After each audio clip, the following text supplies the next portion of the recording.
करें भी शुरुआत।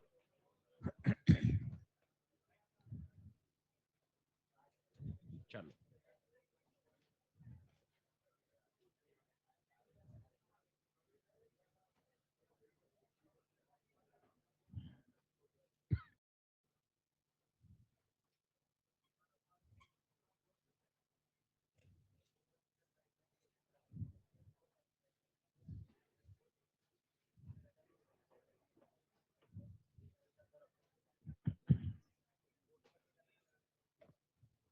कल अपन ने कितने कर लिए थे देखो तो? 15 हो गए थे। 15 करना था, ठीक है। चलो।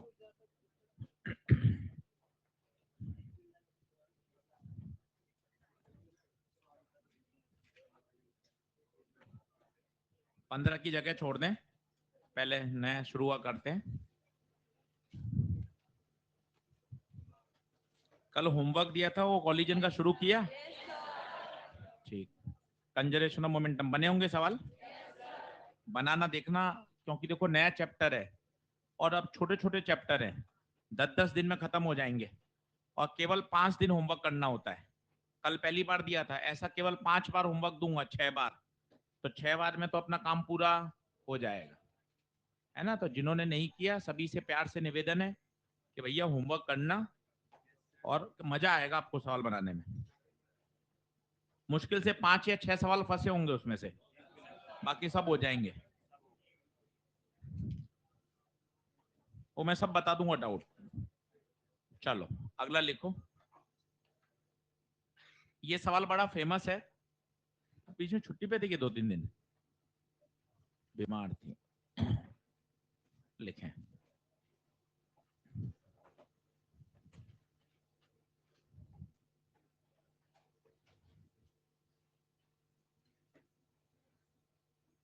अब इसका सॉल्यूशन तो अभी समझेंगे, इसकी कहानी बड़ी शानदार है, वो इंपॉर्टेंट है। और जब सेंटर ऑफ मास पढ़ लेंगे तो इसका एक और छोटा तरीका भी बताऊंगा जो एक लाइन में सॉल्व हो जाएगा। ठीक है, तो अपन सारी बातें करेंगे, पहले इसकी कहानी सुनेंगे। कहानी इसकी बड़ी दमदार है, 10-15 मिनट इसकी कहानी, जो पीछे फिजिक्स है। कॉन्सेप्ट तो बहुत सरल है, कंजर्वेशन ऑफ मोमेंटम लगाना है, कंजर्वेशन ऑफ एनर्जी लगाना है। कहानी दमदार है, और जब सेंटर ऑफ मास पढ़ लेंगे तो वहां इसका एक शॉर्टकट मेथड भी आएगा, तो इस सवाल को एक लाइन में भी सॉल्व कर देगा। तो बड़ा फेमस और काम का सवाल है।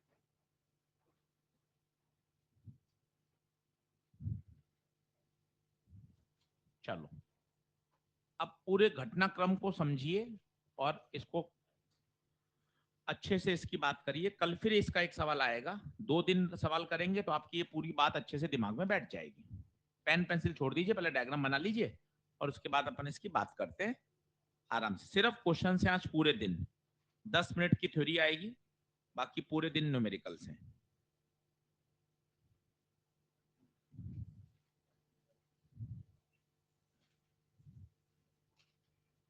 क्लास छोड़नी नहीं है, सारी क्लास अटेंड करिए।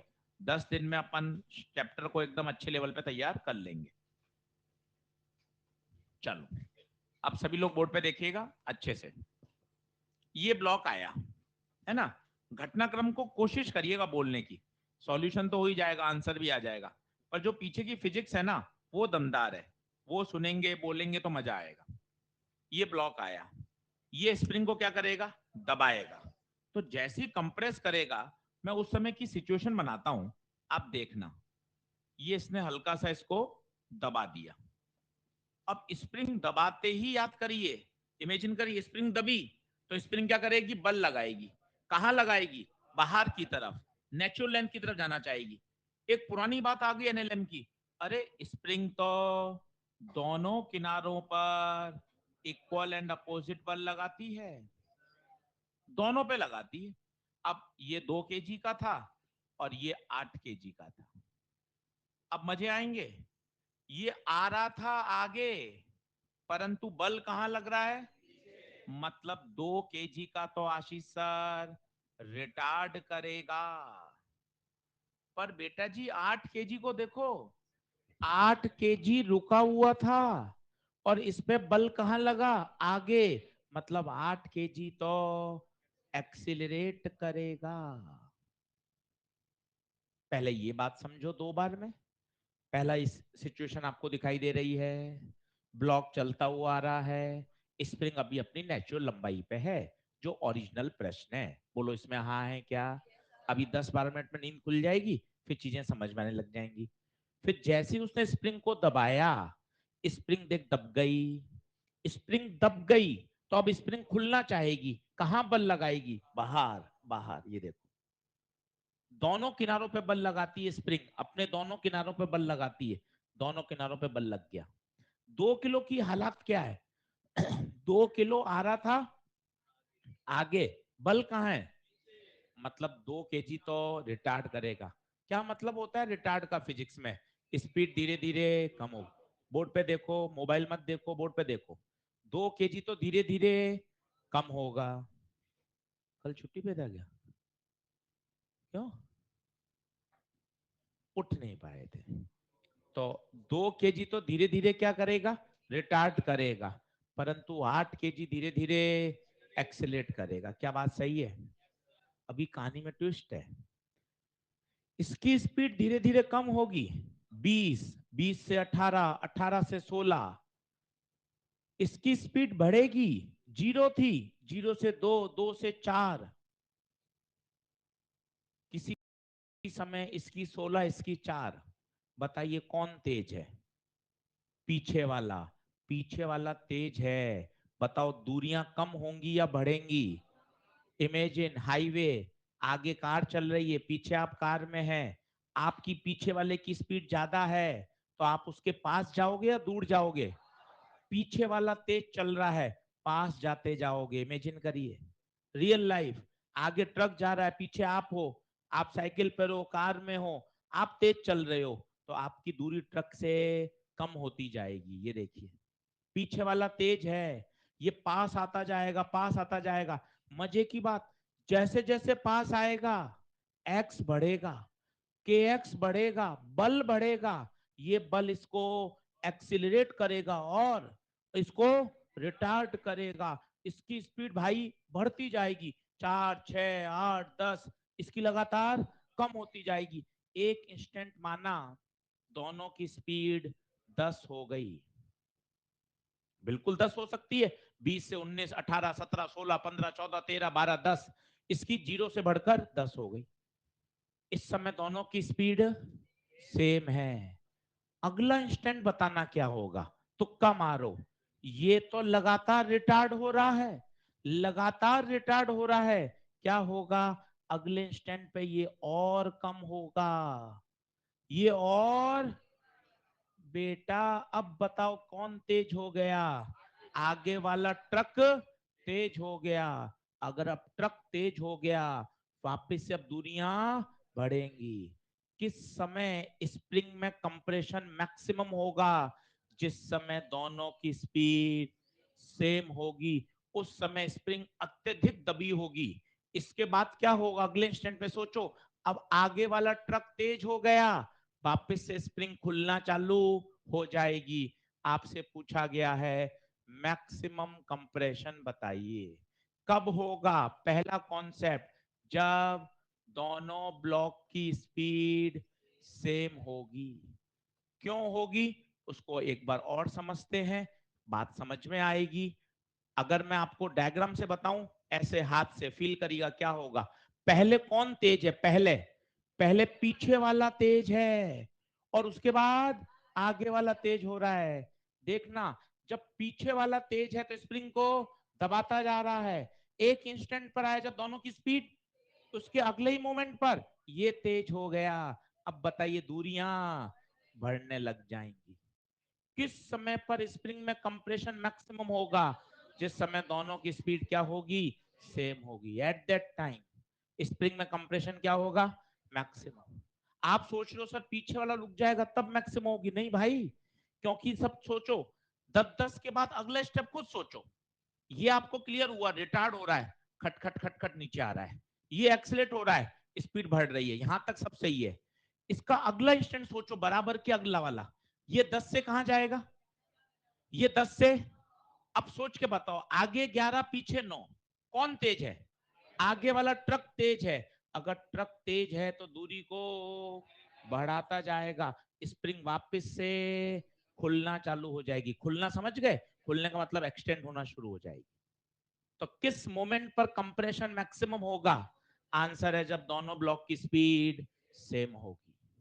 बस अब क्वेश्चन में कुछ भी नहीं बचा। माना उस समय स्पीड कितनी हो गई? v। 10 तो हमने अपने मन से माना है। माना उस समय स्पीड कितनी हो गई? v हो गई। उस समय स्पीड कितनी हो गई? v हो गई। इसकी भी v, इसकी भी v। बताइए कंजर्वेशन ऑफ मोमेंटम लगाइए बिंदास, खुद सोचिए। p इनिशियल बराबर p फाइनल। घबराना नहीं है, आराम से बोलना। इसका मोमेंटम बोलो m इंटू वी। एक ही formula m into v, 2 into 20 plus 8 kg का 0। देख लो मस्ती से, एक ही फॉर्मूला लग रहा है। 16वां सवाल आ गया, 16वां। क्या खूबसूरती है सब्जेक्ट की, कुछ याद ही नहीं करना पड़ रहा। केवल क्या ध्यान रखना है? एक्सप्लोजन आए, कंजर्वेशन ऑफ मोमेंटम। टक्कर आए, कंजर्वेशन ऑफ मोमेंटम। आदमी का ट्रॉली से कूदना है, कंजर्वेशन ऑफ मोमेंटम। बस, बाकी मास इनटू वेलोसिटी। अब बताइए टक्कर के बाद इसका बताइए, इसका मोमेंटम 2 इंटू वी प्लस उसका, तो 20 दूना 40, 10 वी। वी कितना? 4। पर सर वी तो पूछा ही नहीं था। पूछा क्या था? Maximum compression. अब मजा आएगा सुनना। Maximum compression, conservation of mechanical energy. क्यों सर मैकेनिकल एनर्जी क्यों कंजर्व रहेगी? पूरे प्रश्न में कौन कौन से फोर्स इन्वॉल्व हो रहे हैं? या तो ग्रेविटी और या स्प्रिंग फोर्स, दोनों ही कंजर्वेटिव हैं। एनर्जी क्या रहेगी? कंजर्व। Mechanical energy conserve. पहले की काइनेटिक प्लस पोटेंशियल बराबर बाद की kinetic plus potential. Come on, board पे ध्यान दीजिएगा। इसकी काइनेटिक बोलो, हाफ एम वी स्क्वायर। बोलो हाँ है। स्प्रिंग की पोटेंशियल एनर्जी 0। काइनेटिक बाद में 0 नहीं है, दोनों चल रहे हैं। बोलिए come on, half M V square plus इसकी बोलो half M V square plus plus spring की पोटेंशियल एनर्जी हाफ के एक्स मैक्स का स्क्वायर। That's it. v को उठा के रख दीजिए यहां पर। v कितना आया? 4। v 4 रख दीजिए, अननोन क्या बचेगा? x। x पूछा है, पॉपुलर सवाल है एम्स का। नीट में तो नहीं आया है, पर हर किताब में दे रखा है, इसलिए अपन को आना चाहिए। Conservation of momentum plus conservation of mechanical energy. किस मोमेंट पर स्प्रिंग में कंप्रेशन मैक्सिमम होगा? जब दोनों ब्लॉक की स्पीड सेम होगी। उस घटनाक्रम को एक बार और अभी बोलूंगा, पहले आप नोट कर लीजिए। कल फिर यही सवाल करेंगे। कल आते ही सुबह की नींद इसी से खोलेंगे। शनिवार के दिन स्प्रिंग ब्लॉक के संग।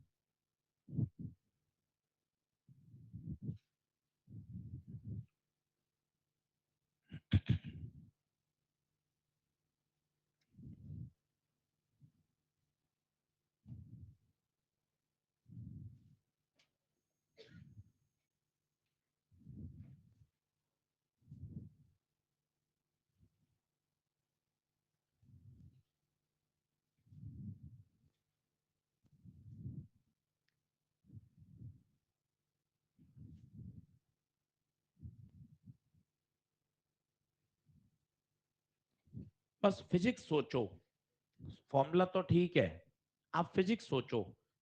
पीछे वाला ब्लॉक रिटार्ड होगा, रिटार्ड का कारण बोलो। जा रहा है आगे, के एक्स बल पीछे। आगे वाला ब्लॉक 8 किलो वाला एक्सीलरेट होगा, क्योंकि रुका हुआ है और उस पर बल लग गया, तो वो तो स्पीड अप होगा। पीछे वाला स्लो डाउन होगा। सरल भाषा में इसको बोलते हैं, इसको बोलते हैं प्यारे स्लो डाउन, और उसको बोलते हैं स्पीड अप।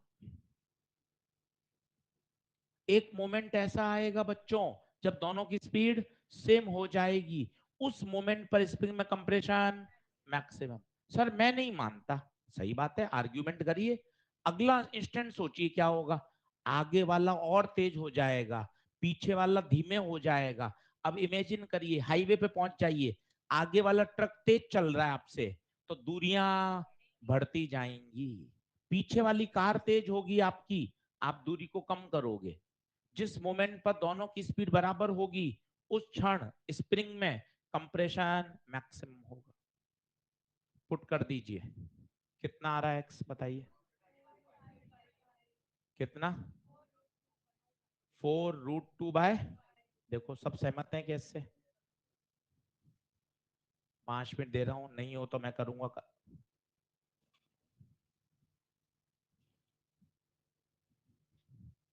देखो सही आ रहा है क्या? 4√255 यही है।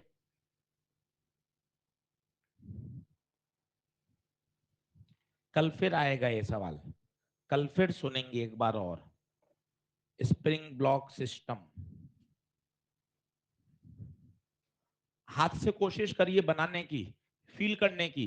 ये दो ब्लॉक बनाइए, पहले पीछे वाला तेज चलाइए, फिर आगे वाला तेज चलाइए, आपको मजा आ जाएगा। इमेजिनेशन देखिए, दो ब्लॉक, पहले पीछे वाला तेज चलाइए और फिर उसके बाद आगे वाला तेज चलाइए। एक इंस्टेंट ऐसा आएगा जब दोनों की स्पीड सेम होगी, उस समय स्प्रिंग में कंप्रेशन मैक्सिमम, उस समय मिनिमम दूरी होगी दोनों के बीच में। पहले पीछे वाली गाड़ी तेज, तब आपकी दूरी कम होती जाएगी। अगले मोमेंट पे जब बराबर हो जाएगी, फिर आगे वाला ट्रक तेज, दूरी को फिर से वो क्या करेगा? बढ़ाएगा।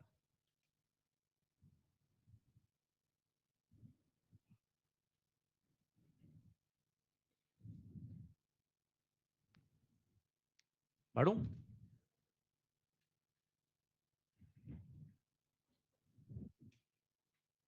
चलिए हेडिंग डालिए, कॉलिजन।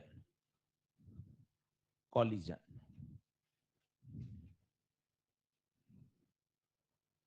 Section B.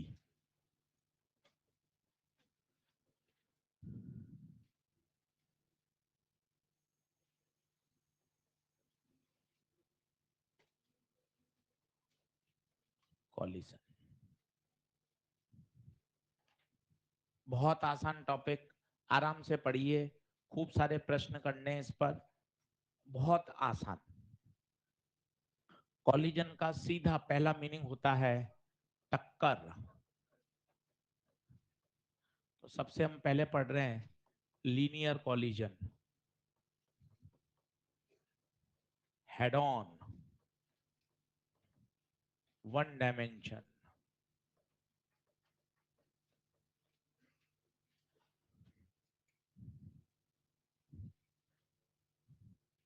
2-3 दिन ये पढ़ेंगे, उसके बाद पढ़ेंगे ऑब्लिक कॉलिजन। 90% सवाल वन डायमेंशन के हैं।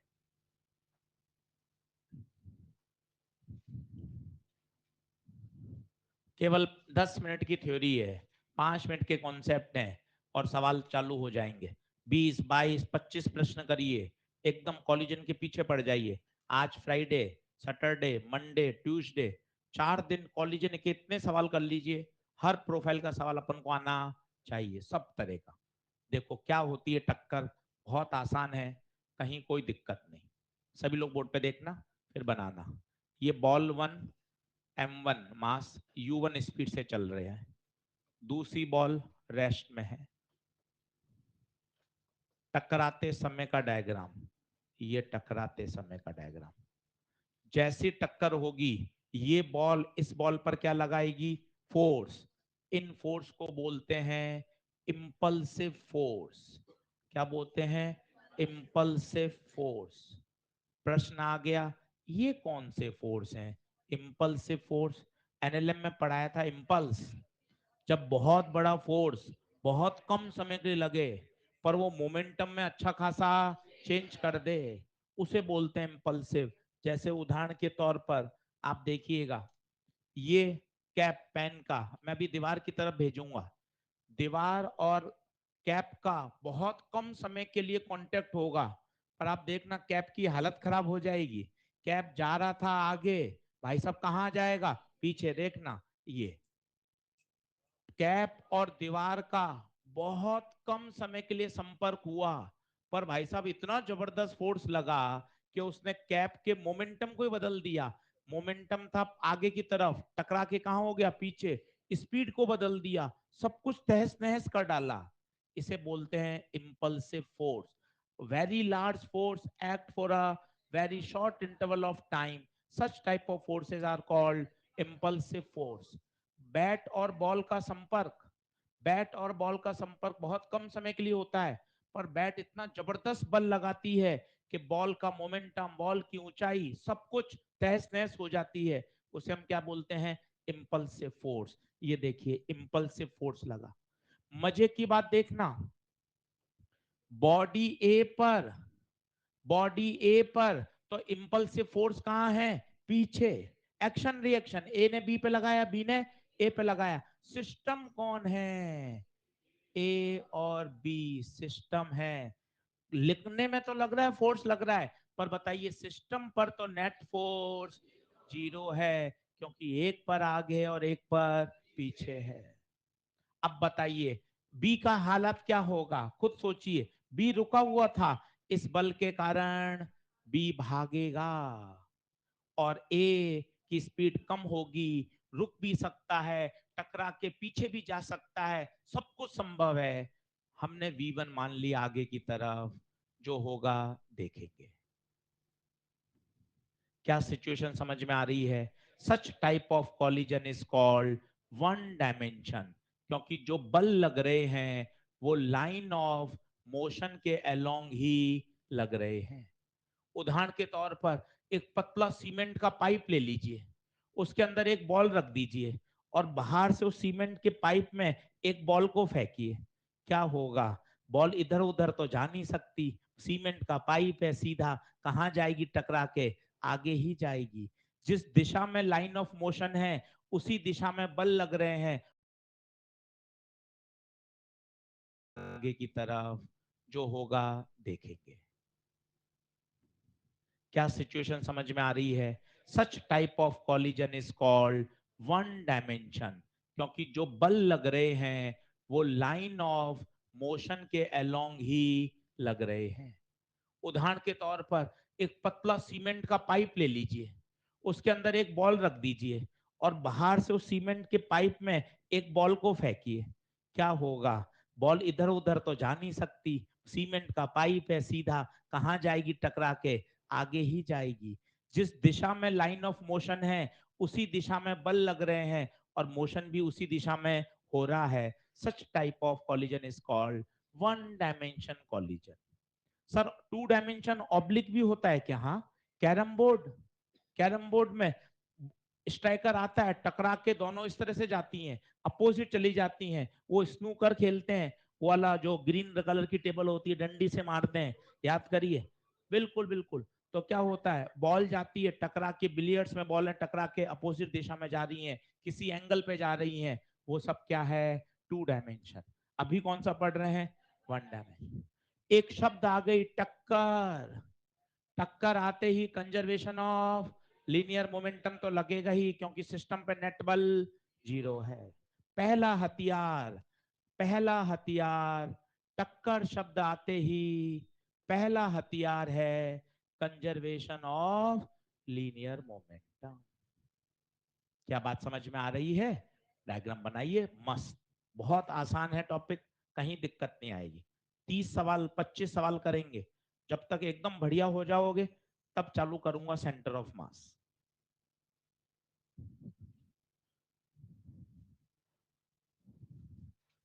तो ए ने बी पे बल लगाया, इन बल को कहा जाता है इंपल्सिव बल।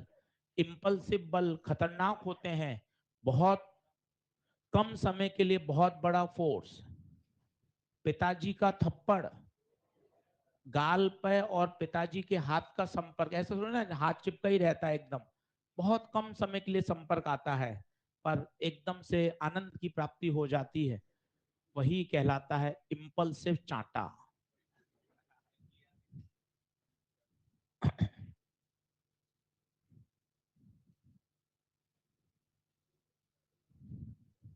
तो एक ऐसा बल जो बहुत कम समय के लिए लगे परंतु बहुत ज्यादा मैग्नीट्यूड का हो, जो बॉडी के मोमेंटम में अच्छा खासा चेंज कर दे, उसे क्या कहा जाता है? इंपल्सिव बल।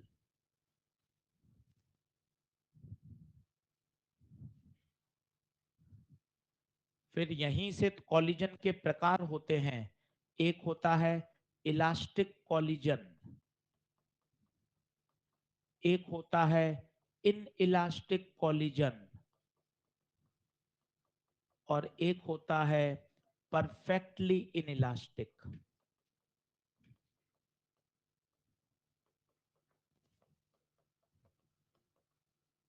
तीन तरह के कॉलिजन हमारे सिलेबस में है, elastic, inelastic, perfectly in elastic.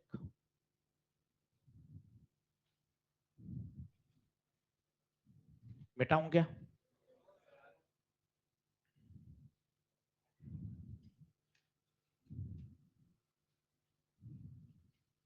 अपने तो एक शब्द समझ में आया, बाकी कोई नहीं पूछ रहा। टक्कर, कंजर्वेशन ऑफ लीनियर मोमेंटम, ये पहला हथियार है। एक अभी हथियार और आएगा 30-40 मिनट बाद, कॉफिशिएंट ऑफ रेस्टिट्यूशन। बस दो हथियार से सारे प्रश्न सॉल्व हो जाएंगे। पहले अभी पहले पर काम करेंगे, ई बाद में लाएंगे। चलिए, अब type of collision, elastic collision. Elastic collision में क्या होता है, उस बात को समझिए। ये टक्कर हुई, टकराते समय का डायग्राम बनाइए। ये टकराते समय का डायग्राम है, देखें। आपने देखा हो, मैंने जानबूझ के वो डायग्राम ऐसा बनाया है। वास्तव में होता क्या है, मैंने आपको पहले भी बताया था। जिस समय टक्कर होती है, तो ये देखिए शेप में क्या हुआ, डिफॉर्मेशन हुआ। क्या हुआ? डिफॉर्मेशन हुआ।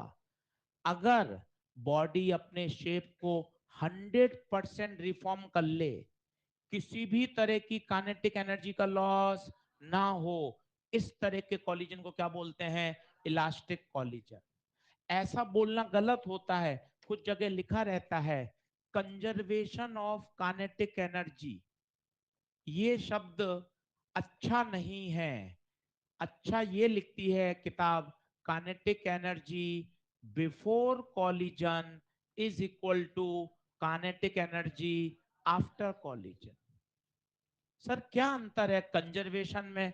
इसमें भी तो आपने बराबर लिखा है, अंतर है।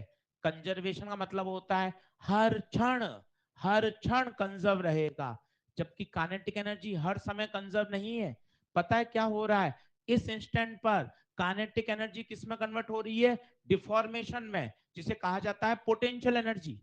शेप कॉन्फ़िगरेशन के कारण जो एनर्जी होती है उसे हम क्या बोलते हैं? पोटेंशियल। काइनेटिक किस में कन्वर्ट हुई? पोटेंशियल में। डिफॉर्म होने के बाद वो 100% रिफॉर्म हो गया, वापस किस में कन्वर्ट हो गई? काइनेटिक में। इसलिए देखो शब्द कितना अच्छा है, before is equal to after. Conserve नहीं कहते, कंजर्व का मतलब होता है हर क्षण, मोमेंटम कंजर्व रहता है। तो आपने किताबों में पढ़ा होगा conservation of momentum. Conservation of kinetic energy नाम का कोई शब्द नहीं है। शब्द क्या है? Before and after. इसे बोलते हैं इलास्टिक कॉलिजन। क्या बोलते हैं? Elastic collision. हाँ, कंजर्वेशन ऑफ लीनियर मोमेंटम तो हमेशा वैलिड है, तो इसके लिए तो स्माइल पास कर दीजिए। टक्कर है, कोई टक्कर हो, कंजर्वेशन ऑफ लीनियर मोमेंटम तो हमेशा लगेगा। बट अगर इलास्टिक है तो ये वाला कॉन्सेप्ट भी लगाना चाहिए। अब दूसरा आता है इन इलास्टिक। हमारे जीवन में जितनी भी टक्कर हुई हैं, वो सारी की सारी कैसी हैं? In elastic. बॉडी आई, दूसरे से टकराई, डिफॉर्मेशन हो गया, ये देखिए। और वो डिफॉर्मेशन कैसा हो जाता है? परमानेंट। आपने बाइक, आपकी साइकिल से टकरा गई, दो कार टकरा गई, वही एनर्जी मैंने आपको कहा था, आवाज आती है। आवाज कहां से पैदा हो गई? उसी काइनेटिक एनर्जी का कुछ पार्ट साउंड में कन्वर्ट हो गया। टक्कर के बाद जहां टक्कर हुई उस सरफेस को हाथ लगा के देखिए, गर्म हो गई, तो वो हीट एनर्जी कहां से आई? वही काइनेटिक का कुछ पार्ट हीट में कन्वर्ट हो गया। परमानेंट शेप में डिफॉर्मेशन आ गया। कार के दरवाजे से बाइक टकरा गई, बाइक वो दरवाजे पे परमानेंट डेंट आ गया, वो सब क्या है? डिफॉर्मेशन है। परमानेंट डिफॉर्मेशन हो गया। इस तरह के कॉलिजन को क्या बोलते हैं? Inelastic. Conservation of linear momentum, इसमें तो स्माइल पास करनी है। बहुत बढ़िया, दांत नहीं दिखने चाहिए, एकदम ऐसी वाली स्माइल। ये तो हमेशा लगेगा, पर kinetic energy before is not equal to after, some part of kinetic energy is lost. और बेसिकली वो लॉस कहां चला गया? टक्कर के बाद आवाज आती है, साउंड एनर्जी में चला गया, हीट एनर्जी में चला गया, डिफॉर्मेशन जो चला गया। नई कार होती तो दिल भी टूटता है, पर वो वाली एनर्जी नहीं है, है ना? वो एनर्जी नहीं है, वो अंदर की है एनर्जी है। ये काइनेटिक एनर्जी कन्वर्ट हो रही है साउंड में, हीट में, डिफॉर्मेशन में। ये देखो, ये मैंने परमानेंट डिफॉर्म कर दिया। ये देखिए, आप फील करिए, परमानेंट क्या आ गया? Deformation. Such type of collision is called inelastic. एक होता है परफेक्टली इनइलास्टिक। इसमें क्या होता है बच्चे? बॉडी टक्कर के बाद परमानेंट जुड़ जाती है, चिपक के चलती है, चिपक के चलती है। इसे बोलते हैं परफेक्टली इनलास्टिक। बॉडी टक्कर के बाद कंबाइंड हो जाती है, टक्कर के बाद चिपक जाती है, एक साथ चलती है। इसमें भी काइनेटिक एनर्जी बिफोर और आफ्टर बराबर नहीं होती। इसमें मैक्सिमम लॉस होता है, क्योंकि वो परमानेंट क्या हो गई? चिपक गई। बना लीजिए,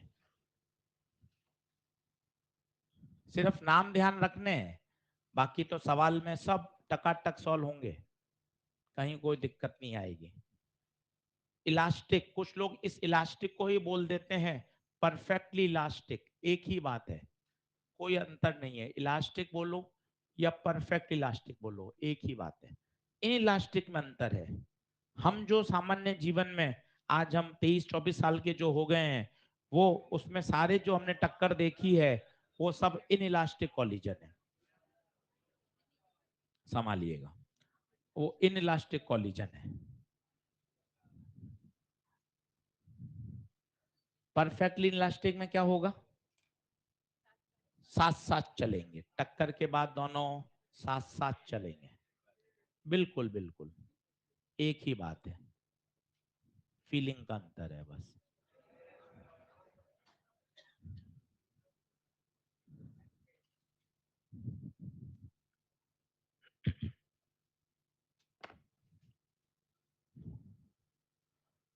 10 सवाल खुल गए केवल इसी कॉन्सेप्ट से। एक टक्कर शब्द आए, इन इलास्टिक तो धीरे बोलिए, इलास्टिक धीरे बोलिए, परफेक्टली इलास्टिक धीरे बोलिए, तेज क्या बोलिए? Collision. Elastic collision, in elastic collision, perfectly elastic. क्यों आशीष सर, आप कॉलिजन पे इतना एम्फेसिस क्यों कह रहे हो? कॉलिजन आते ही दिमाग को सीधा संदेश, कंजर्वेशन ऑफ लीनियर मोमेंटम, खत्म। Conservation of linear momentum. और समझने के लिए, इन इलास्टिक में डिफॉर्मेशन हो जाता है, पूरा का पूरा बॉडी अपने शेप को 100% रिगेन नहीं कर पाती।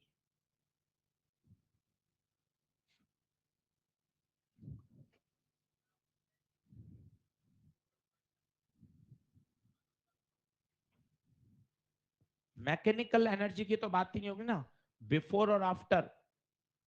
कंजर्वेशन की तो बात हो ही नहीं सकती। कंजर्वेशन की क्यों नहीं बात हो सकती?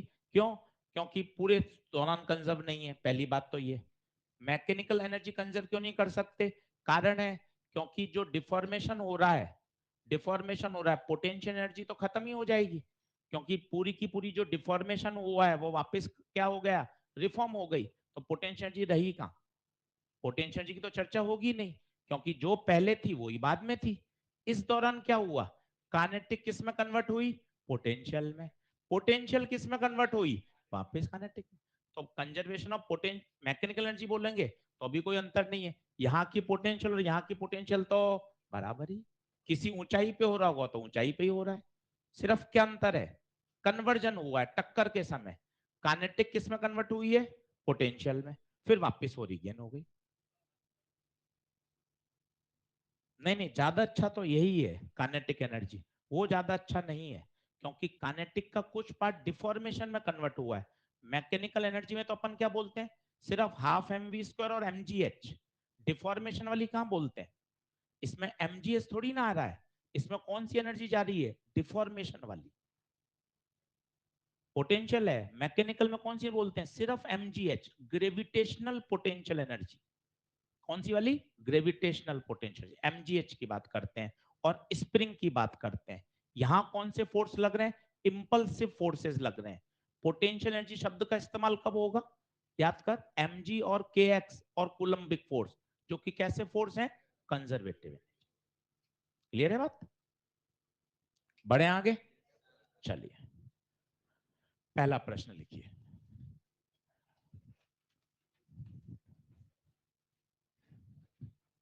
अब डायग्राम बनाते जाइए, 10 सवाल का रास्ता खुल चुका है। अगले 10 सवाल में सिर्फ क्या लगाना है, ईमानदारी से कंजर्वेशन ऑफ लीनियर मोमेंटम, बिल्कुल तरीके से डायग्राम बनाते जाइए, क्वेश्चन होते जाएंगे।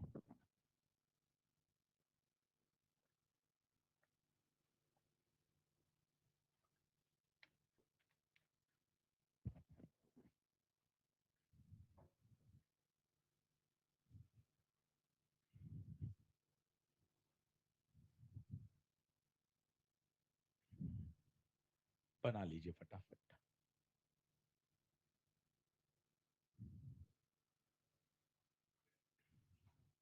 25 से 30 सवाल से पहले रुकना नहीं है, इसको वर्क एनर्जी थ्योरम जितना ले जाना है, उससे आगे। ये पिलर हैं, momentum, work energy theorem, conservation of angular momentum. इस पर जितने प्रश्न करते जाएंगे उतना जबरदस्त कॉन्फिडेंस आता जाएगा। जैसा डायग्राम अच्छा बनाओगे उतना सवाल बढ़िया समझ में आएगा।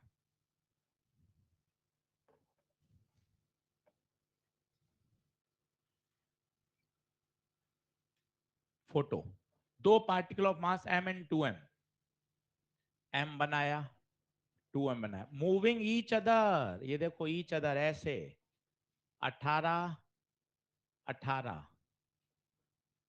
Each other, if they stuck, stuck हो गए, m और 2m मिलकर 3m। हमें नहीं पता कहां जा रहे हैं, आप तो हमेशा आगे मानो, आप मत दिमाग लगाओ कहां जाएंगे, आप तो हमेशा आगे मानो, जो आएगा अपने आप मैथ्स बताएगी, आप तो आगे मानो। कंबाइंड हो गए, स्टक, 3m हो गया, बस ठीक है, कंजर्वेशन लगाइए, अच्छे से लगाइए, बड़े हो गए हो, m इंटू 18 प्लस का, पर ये माइनस का, पूछो क्यों माइनस क्यों, पीछे आ रहा है भाई, पीछे आ रहा है, मोमेंटम वेक्टर क्वांटिटी, आगे प्लस तो पीछे माइनस, टक्कर के बाद 3m इंटू वी कंबाइन, खत्म, कुछ भी नहीं है। 25 सवाल, एक एक कॉन्सेप्ट आगे ऐड होते जाएंगे, कॉफिशिएंट ऑफ रेस्टिट्यूशन आ जाएगा, सवाल थोड़े से और बढ़िया हो जाएगा। कंजर्वेशन तो हमेशा लगेगा, बस ध्यान दीजिए, एक प्लस एक माइनस, ये माइनस समझ में आया, क्यों आया माइनस बताइए, अपोजिट है, m 18 minus 36 minus 18, 3v combine कितना, -6, क्या बता रहा है, पीछे, पीछे। अगर आप थोड़ा सा सोचोगे ना तो आपको चीजें पता भी चलेंगी, यार पीछे ही जाना चाहिए था, क्योंकि सिस्टम के पास नेट मोमेंटम पीछे था।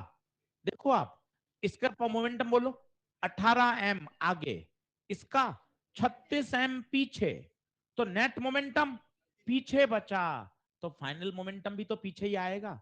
This is what, conservation of momentum. आपने इससे कर लिया वो अच्छी बात है, पर बेसिक सोचिए, सिस्टम के पास नेट मोमेंटम कहां था, पीछे, कैसे पता चला, इसके पास प्लस का 18m, इसके पास माइनस का 36m, तो नेट कहां बचा, पीछे, तो फाइनली सिस्टम जाएगा कहां, वो आपको मना कर रखा है, अकल नहीं लगानी, अपने आप साइन के साथ उत्तर आता जाएगा। क्लियर है बात,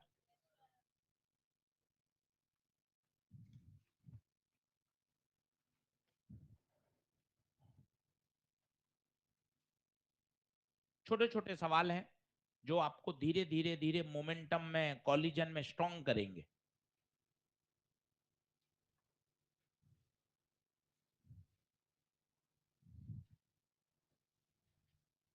परफेक्टली इलास्टिक शब्द दे दिया। परफेक्टली इलास्टिक का मतलब दोनों बॉडी चिपक गई और डायग्राम में भी देख सकते हो 3m हो गया। अपने तो टक्कर शब्द आते ही सबसे पहला क्या देखना चाहिए? Conservation of linear momentum. टक्कर से पहले का मोमेंटम बराबर टक्कर के बाद का मोमेंटम। एक एक लाइन में सॉल्व करते जाइए, सही डायग्राम बनाइए, आंसर आता जाएगा।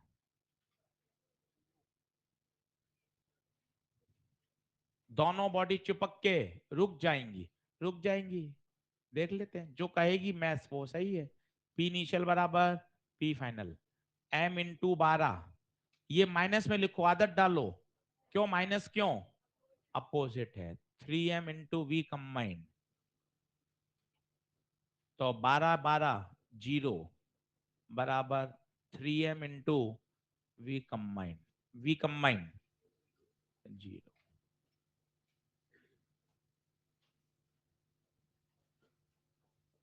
बोलिए, क्लियर है?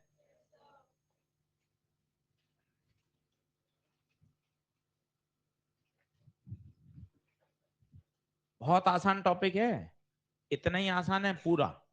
फिर सर्कुलर मोशन आराम से पूरा पूरा सॉल्व होता है।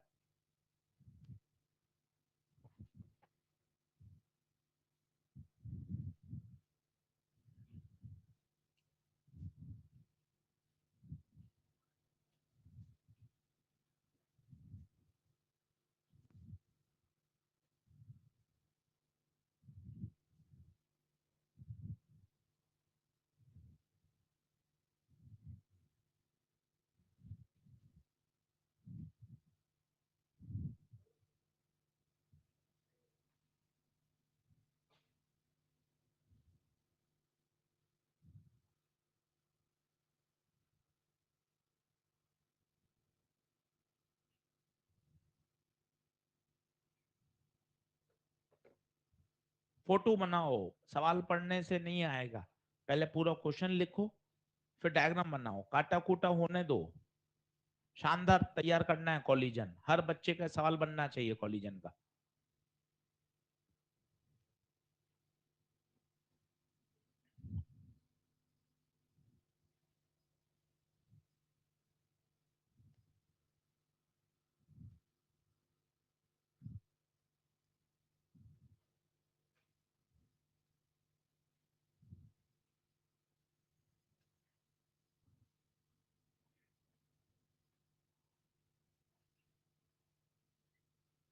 सम नहीं होगा, मूविंग विथ सम।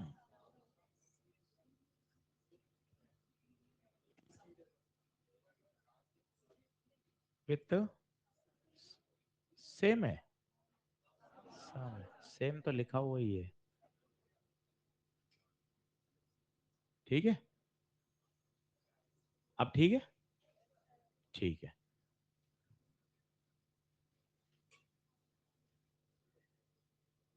ठीक है, अब सही है।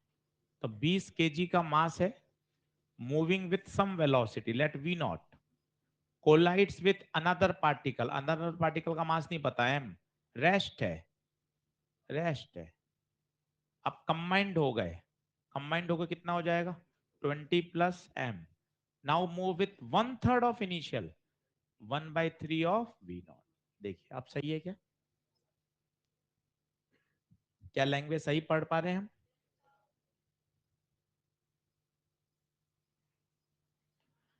कितना आंसर? 40। कंजर्वेशन पी इनिशियल बराबर P final, M into v not plus 0, 20 plus M into 1/3 v not से वी नॉट, 20, 20 प्लस एम 1/3, 60 बराबर 20 प्लस एम। एम कितना? 40 kg।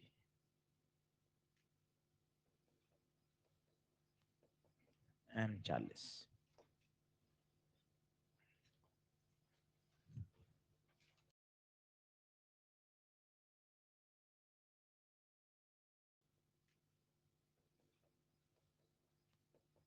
एम 40।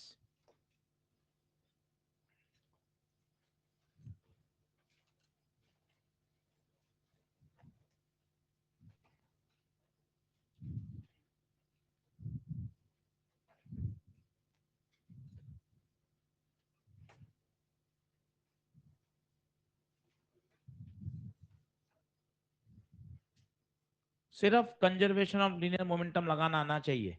आप देखें, आप कितने ही सवाल कर लेंगे, फिर थोड़ी देर बाद एक टॉपिक और आ जाएगा, कोफिशिएंट ऑफ रेस्टिट्यूशन, वो लगाना सीख जाओगे, सारे सवाल बनने शुरू हो जाएंगे।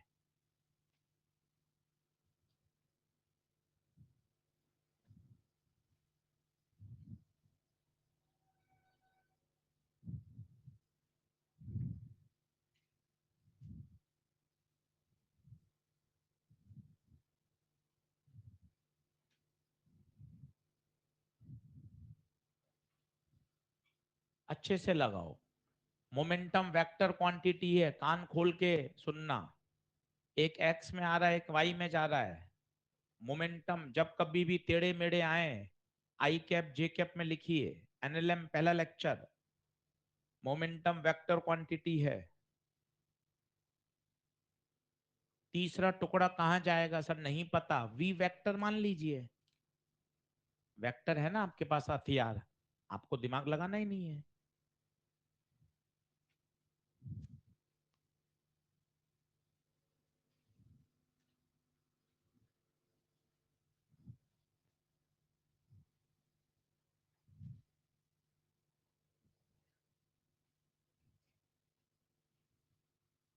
चलिए, इनिशियल बराबर final, M into v plus M into v combined हो गए, 2 + 3 इंटू बी कॉम।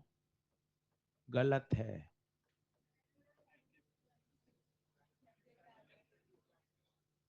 ये गलत है, जल्दबाजी में बच्चा ऐसा लिख देता है। ऐसे ऐड ही नहीं हो सकते, क्योंकि मोमेंटम वेक्टर है, एक आई में और एक जे में है।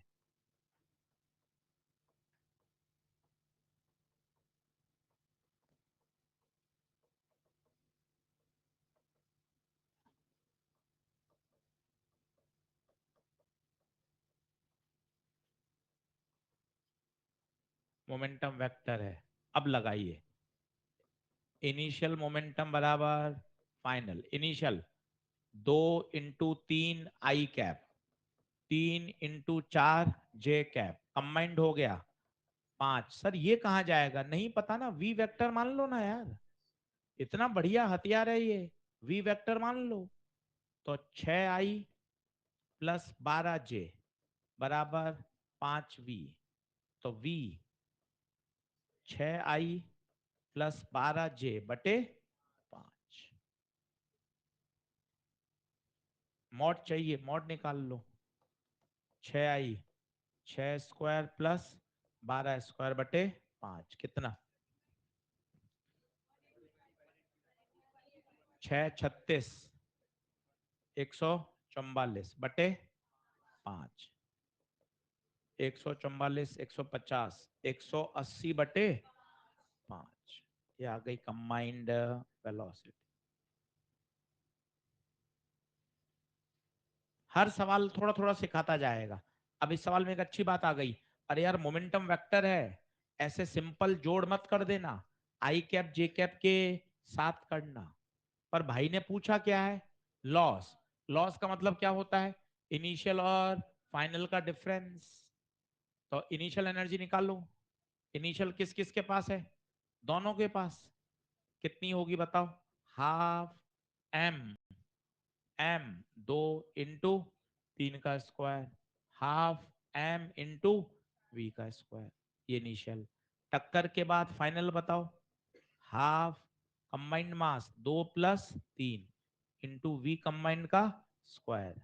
तो हाफ 5 वी कंबाइंड का स्क्वायर 180 बटे 25। 18 जूल है फाइनल। तो इनिशियल बता दो कितना, 33। 33 ये इनिशियल आ गया, ये फाइनल आ गया, घटा दो, लॉस आ जाएगा। सर इनिशियल में से फाइनल घटा दो, हाँ फाइनल में से इनिशियल घटा दो, सब सही है, अपने आप ही दिख रहा है, लॉस है, लॉस है। कितना लॉस, 15। जब आपने लॉस लिख ही दिया तो -15 बोलने का कोई मतलब ही नहीं है। जब आपने लॉस लिख ही दिया, इसका मतलब आपको पता है टक्कर में इनलास्टिक कोलिजन में एनर्जी का क्या हो रहा है, लॉस, इसलिए इनिशियल एनर्जी हमेशा ज्यादा होगी।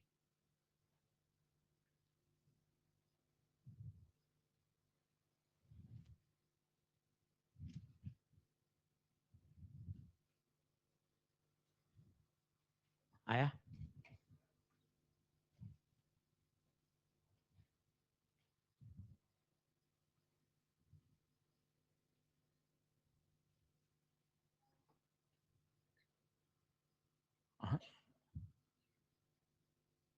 वन डायमेंशन थोड़ी ना, बिल्कुल नहीं है, सही पहचाना तूने बिल्कुल। पर चाहे वन डायमेंशन हो, टू डायमेंशन हो, लीनियर मोमेंटम कंजर्वेशन तो हमेशा लगेगा। बढ़ू आगे, अगला करो।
चलिए बोलूं, क्वेश्चन आप समझ गए होंगे, पहले लिख रहे हैं क्या? अभी लिखें जल्दी।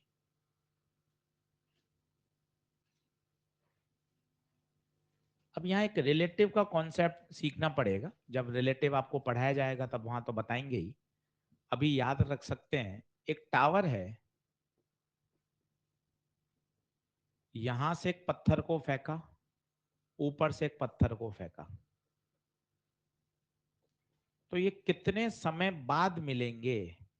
तो कितने समय बाद मिलेंगे, फॉर्मूला होता है H/U1 + U2। रिलेटिव में पढ़ाया जाता है, ये सीधा याद कर सकते हैं।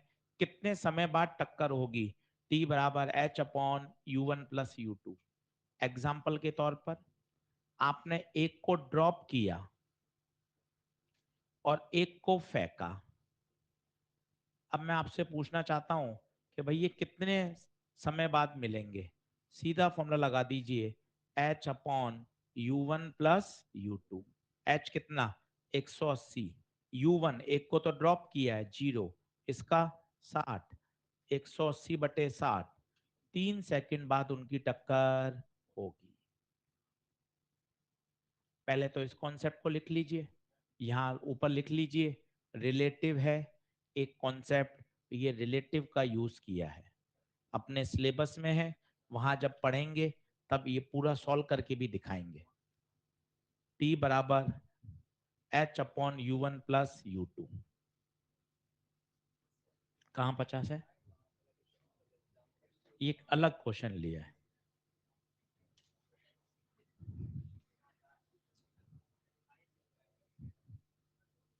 सही है। अब ओरिजिनल प्रश्न पे आइए। पहले इस कॉन्सेप्ट को लिख लीजिए, बॉक्स में डाल लीजिए। ये रिलेटिव की बात है, इसको अलग से बॉक्स में डाल लीजिए। तो जब कभी भी टावर से एक को ऊपर फेंकें, एक को नीचे फेंकें, तो कितने समय बाद मिलते हैं वो अपन को याद होना चाहिए। H/U1 plus U2। ऊपर वो लिख भी लीजिए, काइनेमेटिक्स रिलेटिव का है, वहां से कॉन्सेप्ट आया है, उसको हम यहाँ यूज कर रहे हैं। ये 180 और 60 ये एग्जाम्पल लिया है, इसका प्रश्न से लेना देना नहीं है। ये एक जनरल बात समझाइए। अभी प्रश्न तो शुरू ही नहीं किया है, प्रश्न आप शुरू करेंगे।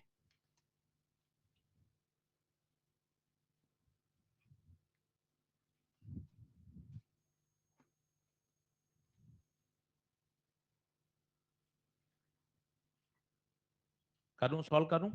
अब खुद करो, मजा आएगा। कल की बात लगेगी और ये वाली बात लगेगी। अब खुद करो।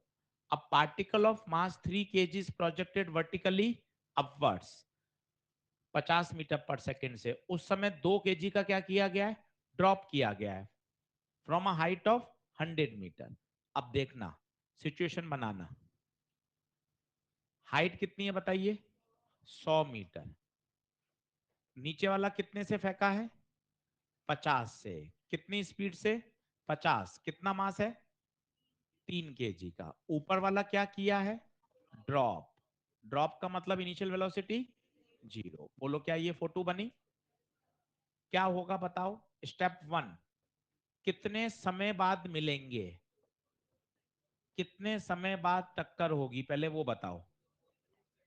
टाइम बराबर H/U1 plus U2। H 100, U1 plus U2 50 plus 0, 100/50 कितना? 2 सेकंड। अब 2 सेकंड बाद का फोटो बनाओ। अब ध्यान से देखना, थोड़ा होशियार बनो। ये बॉल 2 सेकंड बाद कहां जाएगी? ऊपर। पता है क्या होगा? 2 सेकंड बाद इसकी स्पीड 50 नहीं रहेगी, कम हो जाएगी ग्रेविटी के कारण। थोड़े बड़े बच्चे बनो। ग्रेविटी क्या करता है? 10 मीटर पर सेकंड से वेलोसिटी को कम करता है। ग्रेविटी, हम बोलते हैं 10 10 10, तो 10 का मतलब क्या है? ऊपर जाते समय हर सेकंड वेलोसिटी कितने से कम होती है? 10 से। ओरली बताइए, 2 सेकंड बाद मिल रहे हो तो बताओ कितनी वेलोसिटी कम हो जाएगी? 20। तो 50 में से 20 गया 30। ऐसे समझ में नहीं आता? छोटे बच्चों वाला लगा लो। 3 kg के लिए इक्वेशन लगा लो।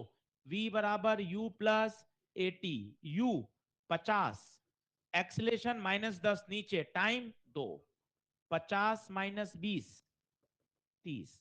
पर मुझे नहीं लगता कि ये आवश्यकता है। लॉजिक से सीखिए ना। 10 मीटर पर सेकंड स्क्वायर का मतलब ही क्या है? 1 सेकंड में या तो 10 से बढ़ाएगा या 10 से घटाएगा। घटाएगा कब? जब आप ऊपर जा रहे होंगे, क्योंकि ग्रेविटी नीचे लगता है। बढ़ाएगा कब? जब आप नीचे जा रहे होंगे।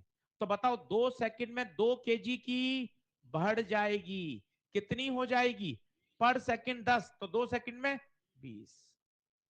ये है टक्कर से तुरंत पहले। कल वाला सवाल चालू हो गया। कल वाला सवाल याद करो। बस ये नई बात मिल गई और कुछ भी नहीं बचा। उसमें दिया हुआ था 3 सेकंड बाद बम फट गया। इसमें वो टाइम पहले आपको निकालना पड़ा। अब बताओ टक्कर के जस्ट बाद वो कह रहा है दोनों चिपक गए। चिपक गए। 3 किलो और 2 किलो मिलकर 5 किलो। कहां जाएगा मुझे नहीं पता। हमेशा ऊपर की तरफ, आगे की तरफ माने। V combined. अब बताइए क्या लगा दें? Conservation of linear momentum. सवाल समझदारी वाला है, ये है टक्कर के तुरंत बाद। ये पॉपुलर सवाल हैं, आने चाहिए आपको। सबसे पहले निकालेंगे कितने समय बाद टक्कर होगी, फिर ये 2 सेकंड बाद का डायग्राम, ये टक्कर से पहले, ये टक्कर के बाद। अब बताइए कंजर्वेशन ऑफ लीनियर मोमेंटम। चलिए शुरू हो जाइए। अब इससे तो मतलब ही नहीं है, कई बच्चे इसको इनिशियल मानते हैं, अब ये इनिशियल नहीं है। आपको एक शब्द बताया था, घटना से तुरंत पहले, घटना के तुरंत बाद, ये तुरंत पहले और ये चिपकने के तुरंत बाद। चलो इनिशियल मोमेंटम बोलो, कोशिश करो इसका। m इंटू वी, 3 इंटू 30, ऊपर जा रहा है प्लस, नीचे आ रहा है माइनस m इंटू वी। एक ही फॉर्मूला है, m into v, m into v. अगले 50 सवाल का सॉल्यूशन है m इंटू वी। ऊपर जा रहा है m इंटू वी ऊपर, नीचे आ रहा है m इंटू वी। टक्कर के बाद चिपक गए, 3 + 2 कहां जाएंगे हमें नहीं पता, अपनी अकल नहीं लगानी, अपने आप आंसर आएगा। 90 - 40 50, तो बोले तो 10, प्लस का 10 आ रहा है, इसका मतलब चिपकने के बाद वो ऊपर ही जाएगा। बढ़िया सवाल है, अच्छे सवाल हैं, एक बार और करेंगे घर पे जाके तो मजा आएगा। स्टेप नंबर 1, सबसे पहले निकाल लिया कितने सेकंड बाद मिलेंगे, 2 सेकंड बाद। 2 सेकंड बाद इसकी वेलोसिटी कम हो जाएगी, पर सेकंड 10 रुपए का नुकसान होता है, 10 रुपए का। ऊपर से नीचे आ रहा है, 10 रुपए बढ़ेंगे, 2 सेकंड में 20 रुपए बढ़ जाएंगे, 2 सेकंड में 20 रुपए कम हो जाएंगे, बस खत्म। ये टक्कर से पहले, ये टक्कर के बाद। मोमेंटम वेक्टर है, एक बॉल ऊपर एक बॉल नीचे, प्लस माइनस, बॉल आगे पीछे, प्लस माइनस। कंबाइंड होने के बाद हमें नहीं पता, उसको प्लस मान लीजिए, उत्तर हमेशा साइन के साथ आएगा। बोलिए क्या बात क्लियर हो रही है? पर वी कंबाइंड नहीं पूछा, उसने क्या पूछा है, लॉस इन एनर्जी बताइए, लॉस इन एनर्जी बताइए। अब लॉस बताना है तो सबसे पहले वाली कौन सी लेंगे, ये इनिशियल है, ये इनिशियल माना जाएगा, वो फाइनल है। सर इसको इनिशियल मान लें क्या, हम मान सकते हैं, पर इसमें क्या होगा, आपको पोटेंशियल एनर्जी भी तो निकालनी पड़ जाएगी ना, आप परेशान हो जाओगे, पोटेंशियल एनर्जी निकालनी पड़ेगी। बात तो वही है, यहाँ की एनर्जी निकाल लो या यहाँ की निकाल लो, पर यहाँ दोनों के पास और क्या आ जाएगी, पोटेंशियल एनर्जी, तो यही ज्यादा बेहतर है। इनिशियल निकाल लीजिए, कितनी आएगी, इनिशियल बताओ, हाफ m इंटू वी का स्क्वायर, कितना आंसर। काइनेटिक एनर्जी में लॉस पूछा है, टोटल लॉस पूछा है, देखो तो। अच्छा लॉस इन एनर्जी, हाँ तो फिर तो पोटेंशियल एनर्जी की भी बात करनी पड़ेगी, ठीक है, तो फिर तो पूरा ही करना पड़ेगा, तो ये भी निकालना पड़ेगा, ये कहाँ मिलेंगे, करें। अगर काइनेटिक एनर्जी का लॉस पूछा होता तो सिर्फ काइनेटिक एनर्जी की बात कर लेते, तो पूरा ही कर लेते हैं। कहाँ मिल रहे हैं, 80 पर, ठीक है वो निकाल लेते हैं। पहले इतना कर लीजिए, फिर स्लाइड चेंज करता हूँ।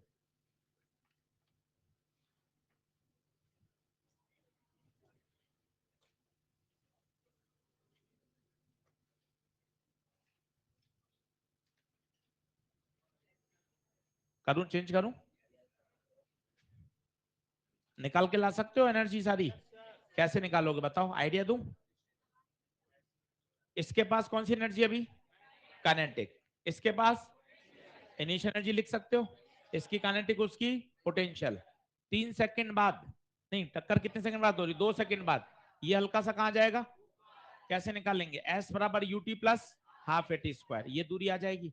जब ये दूरी आ गई तो ऊपर वाली दूरी भी आ जाएगी, कैसे आएगी बताओ, 100 माइनस हो। फिर बाद में क्या लिखेंगे, काइनेटिक भी और पोटेंशियल। क्लियर है बात, बढ़ूं क्या आगे, आधा पेज छोड़ दीजिए, घर से सॉल्व करके लाइएगा, कल मैच करेंगे।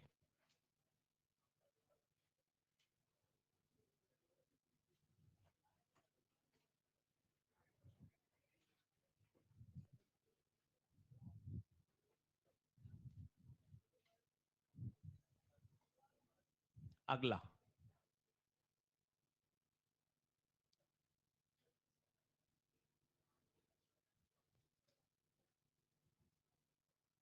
इसके बाद अब लाएंगे एक नया टॉपिक, कॉफिशिएंट ऑफ रेस्टिट्यूशन।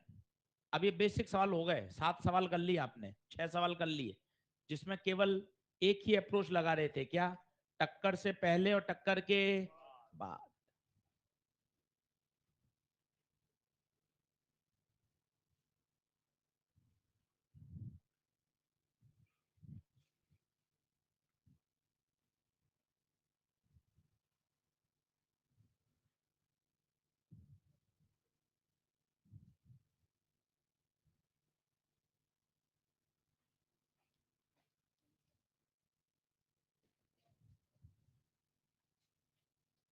कर सकते हैं, ये तो ओरल सवाल है, खुद ही बता दो। 2 into 10, 4 into 5, 2 into V, 4 into 7, कुछ भी नहीं है, कितना? 6, बिल्कुल सही। तो 2 इंटू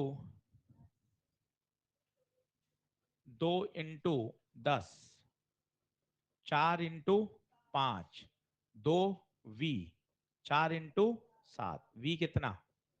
6। कोई ज्यादा दम वाली बात नहीं है। अब आपने देखा कि इसमें तो काम चल गया, पर सिचुएशन अगर ऐसी होती, 2 kg 10, 4 kg 5, और भाइयों टक्कर के बाद दोनों ही वेलोसिटी गायब होती, तो गाड़ी फंस जाती। क्यों फंस जाते बताइए? क्यों फंस जाते? क्योंकि एक इक्वेशन में अननोन कितने आ जाएंगे? 2। अभी तक 6 सवाल आपने पढ़े, आप इतने सवाल करके आए, एक इक्वेशन से ही काम हो गया, एक इक्वेशन से ही काम हो गया, एक से ही काम हो गया, क्योंकि अननोन एक ही था।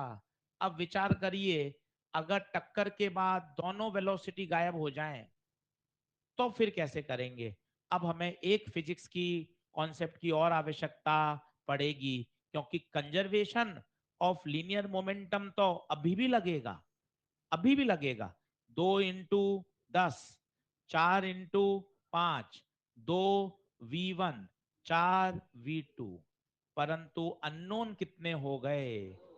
अननोन हो गए बेटा 2, V1 भी, V2 भी।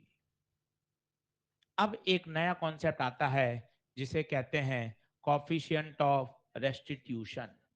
कॉफिशिएंट ऑफ रेस्टिट्यूशन, हेडिंग डालिए, कॉफिशिएंट ऑफ रेस्टिट्यूशन क्या होता है इसको समझते हैं। इसे डिनोट करते हैं छोटा ई से। किससे डिनोट करते हैं? छोटा ई से। क्या होता है बहुत आराम से समझिए, एक बार समझ में आ जाएगा, फिर कम से कम हर क्वेश्चन में ये लगाना ही लगाना पड़ेगा। चलो सभी लोग देखो बोर्ड पर और समझो, पेन पेंसिल छोड़ दो, समझ लो। ये दो ऑब्जेक्ट हैं जो कि चल रहे हैं U1 और U2 से। सोच के बताइए बड़ा कौन होगा? सर क्या पता सर, भाई U1 बड़ा होगा तभी तो टक्कर होगी। सोचो, अगर U2 बड़ा होगा तो जीवन में टक्कर होगी कैसे? अगला तो तेज भाग जाएगा ना। कॉमन सेंस सोचो, U1 बड़ा ही होगा। इसे कहा जाता है रिलेटिव वेलोसिटी ऑफ अप्रोच। क्या कहा जाता है? Relative velocity of approach. दोनों एक दूसरे की तरफ अप्रोच कर रहे हैं, U1 minus U2, vector form. टक्कर के बाद, टक्कर के बाद ये M1, ये M2। सोचिए टक्कर के बाद क्या होगा?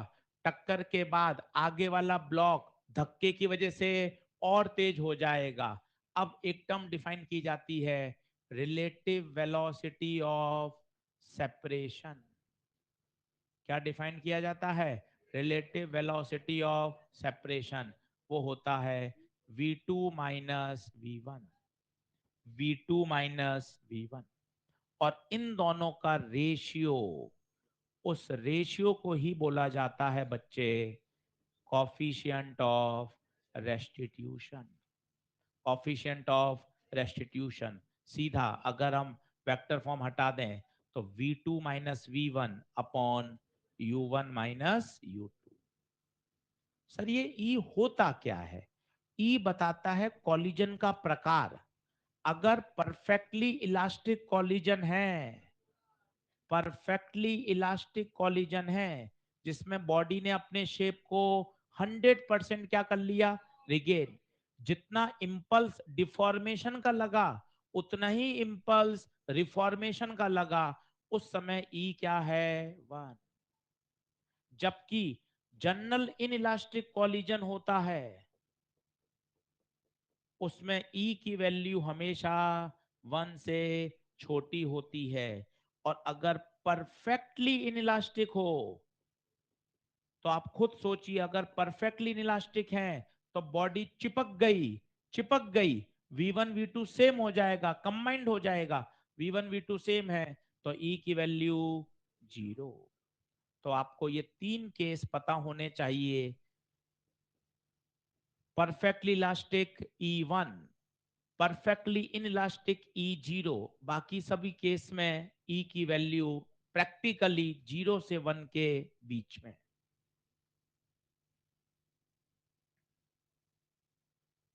तो ई बताता क्या है? बेसिकली ई बताता है कि बॉडी अपने आप को, अपने शेप को किस हद तक अपने आप को क्या कर रही है, रिफॉर्म कर रही है।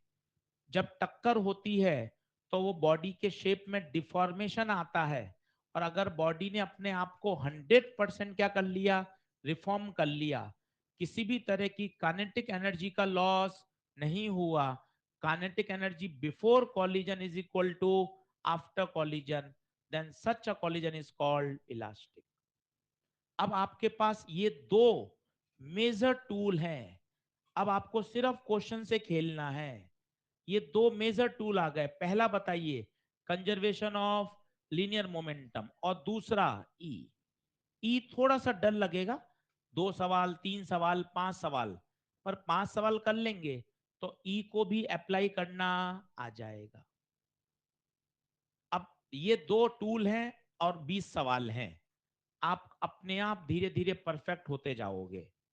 कंजर्वेशन ऑफ लीनियर मोमेंटम लगाओ, ई लगाओ, कंजर्वेशन ऑफ लीनियर मोमेंटम ई, धीरे धीरे ई याद हो जाएगा, V2 minus V1 upon U1 minus U2। हमेशा साइन के साथ रखें, आगे की तरफ पॉजिटिव माना गया है, अगर कोई पीछे होगा तो उसको क्या रखा जाएगा, माइनस, आगे की तरफ पॉजिटिव है। ये दो मेजर टूल हैं। अब सवाल बदलते जाएंगे, अलग अलग क्वेश्चन आते जाएंगे, कभी जेई मेन का आएगा, कभी एम्स का आएगा, पर इन दो से हमें कहीं दाएं बाएं नहीं हटना। लीनियर मोमेंटम की प्रैक्टिस हो गई है, पूरा लीनियर मोमेंटम हमने 3 दिन में पढ़ा था, 16 सवाल कर लिए, तो लीनियर मोमेंटम हम कंफर्ट आ गए हैं। अब हमें सिर्फ किस पर प्रैक्टिस करनी है, ई पर। ई 5 सवाल करोगे, ई का भी डर हट जाएगा। ई का नाम है कॉफिशिएंट ऑफ रेस्टिट्यूशन। याद रखिए इलास्टिक कॉलिजन के लिए ई कितना होता है, 1। बढ़ू आगे, जल्दी आओ, बस ई लगाना सीखना है, ई लगाना सीखना है।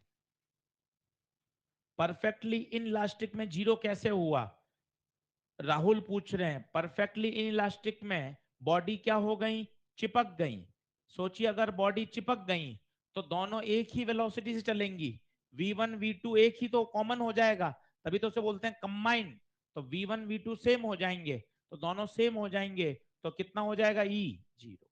परफेक्टली इन इलास्टिक में, जिसमें बॉडी आफ्टर कॉलिजन क्या हो जाती है, स्टक हो जाती है। याद रखिए इन इलास्टिक परफेक्ट शब्द आ जाए तो कॉलिजन के बाद बॉडीज कैसे हो जाएंगी, स्टक, चिपक जाएंगी, साथ साथ चलेंगी। क्लियर है? चलिए एक छोटा सवाल, सिंपल ईल निकालना। Find coefficient of restitution.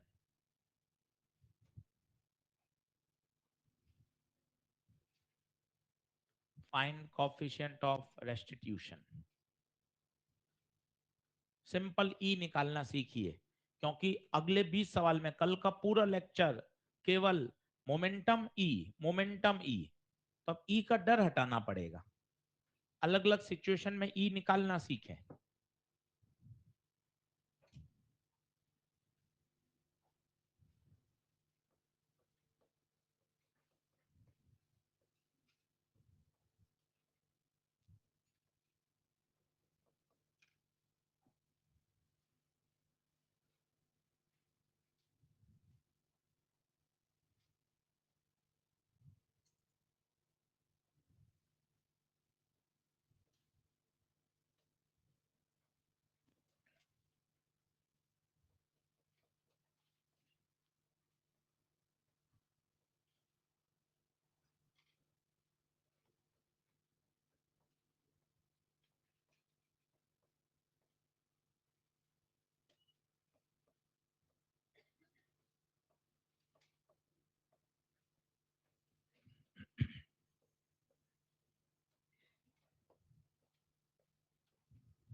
चलो, 3 मैंने एग्जाम्पल और बना दिए, उनको क्वेश्चन नंबर मत डालिएगा, एक ही सवाल है।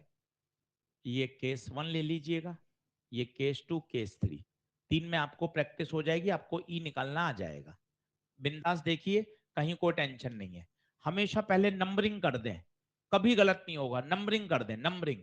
इसको 1 मान लिया, इसको 2, टक्कर के बाद 1 2, 1 2 दे दीजिए, काम खत्म। टक्कर से पहले u होता है, टक्कर के बाद v होता है, तो ये 10 नहीं है, ये कौन हो गया, u1। ये कौन हो गया, u2। टक्कर के बाद ये हो गया v1, ये हो गया v2। बस, अगर आपने नंबरिंग खेल गए, आप कभी नहीं फंसोगे। नंबरिंग दे दो 1 2। अब फॉर्मूला लगा दो। फॉर्मूला क्या है, E बराबर v2 minus v1, u1 minus u2। Sign के साथ रखो, साइन के साथ आदत डालो। v2 आगे जा रहा है, आगे, +10। v1 आगे जा रहा है, +6। u1 आगे जा रहा है, +10। u2 आगे जा रहा है, +2। 10 में से 6 गया 4, 10 में से 2 गया 8। ई की वैल्यू 1/2, खत्म। अगर आपने नंबरिंग कर दी, आप कभी गलत नहीं करेंगे। नंबरिंग कर दीजिए बस, 1 2 1 2, और साइन के साथ रखिए, साइन के साथ रखिए हमेशा, कभी गलत नहीं करेंगे। 1 2, इसको 1 बोला, इसको 2 बोला, 1 2। अब टक्कर से पहले हमेशा होता है u, टक्कर के बाद होता है v, क्योंकि इससे भाग ही नहीं सकते। कल के पूरे 15 सवाल, 10 सवाल, 20 सवाल अगले 2 दिन के इसके साथ ही सॉल्व होंगे, तो इससे डरना क्यों है, इसके साथ लड़ो ना। सिंपल 1 2 की मार्किंग कर दो। अब बताओ v2, v2 साइन के साथ रखो, साइन के साथ, 4 नहीं, +4 आगे जा रहा है। v1, v1 -4, ये वाला कितना, 10, 10 नहीं, +10 और +2, कितना आया, 1 आ गया, 1 आ गया।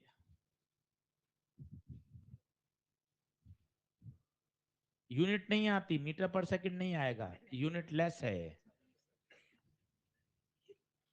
यूनिट नहीं होती ई की, रेशियो है ना। बोलो, नंबर दे दो, u1 u2 v1 v2। बोलो, v2 माइनस v1, साइन के साथ रखो, 4 -2 अपॉन 5 0, कितना, 2/5। बोलिए अगला। चलो तो कल इसके आगे बढ़ेंगे। कल पूरे दिन केवल क्या करेंगे, न्यूमेरिकल। सिर्फ मैं आपको कह रहा हूं ये दो टूल हैं, आप कैसा भी सवाल कर लेना इससे, बस प्रैक्टिस चाहिए। पहला tool conservation of linear momentum, दूसरा टूल कॉफिशिएंट ऑफ रेस्टिट्यूशन। अलग अलग केसेस पढ़ते जाएंगे, सवाल होते जाएंगे। क्लियर है?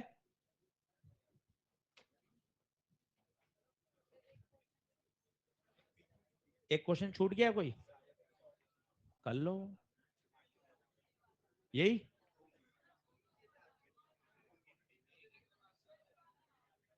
यही था क्या? एक कर लो भाई, एक क्वेश्चन छूट गया, प्रैक्टिस। कहीं बीच में अटका दो 7वें सवाल को। 6 के बाद 8 आ गया था क्या सीधा?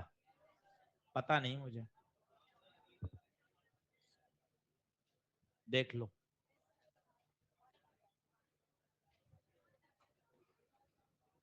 और संस्कृति आज आई नहीं की क्लास में? क्यों? तबीयत ठीक है तेरी?